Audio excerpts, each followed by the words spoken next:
नमस्कार, मेरा नाम पिंटू सिंह यादव है और आप सभी का भोजपुरी रिमझिम में स्वागत करते हैं। दोस्तों देखिए, खेसारी लाल यादव जी का जन्मदिन मन गया है। किस अंदाज में जन्मदिन मना, किस तरीके से जन्मदिन सेलिब्रेट किया गया, ये बखूबी आपने देखा होगा।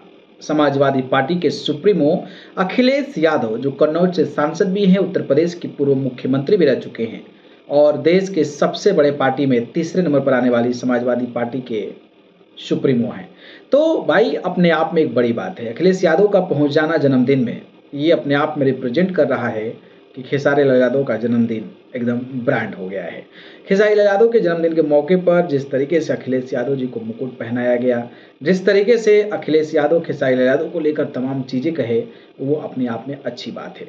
लेकिन खेसारी लाल यादव को इस कड़ी में कई सारे महंगे गिफ्ट्स मिले। उन महंगे गिफ्ट्स में एक गिफ्ट जिसकी चर्चा पूरे भोजपुरी इंडस्ट्री में हो रही है, वो ये है कि जो ग्लोबल म्यूजिक जंक्शन के चलाते हैं राजकुमार सिंह ने खेसारी लाल यादव जी को फॉर्च्यूनर गाड़ी दिया है।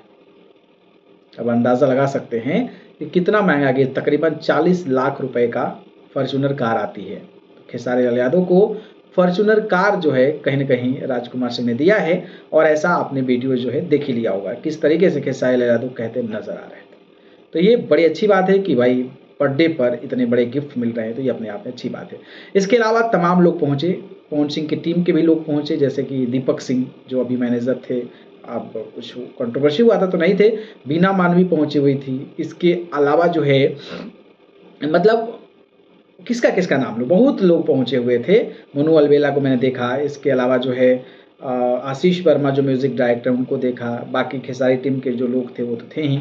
तो एकदम मतलब बढ़िया बर्थडे मना, मतलब कहिए कि एक सुपरस्टार का जिस तरीके से बर्थडे मनना चाहिए वो मना। तमाम लोग शिरकत किए, तमाम लोगों ने वहाँ पर मुलाकात भी किया और अखिलेश यादव का जाना वहाँ पर कहीं ना कहीं 4 चांद लगने वाली बात हो गई है। बाकी आप लोग जिस तरीके से खेसारी यादव जी का जन्मदिन मना है उस पर क्या कहेंगे बताइए। ठीक है, धन्यवाद।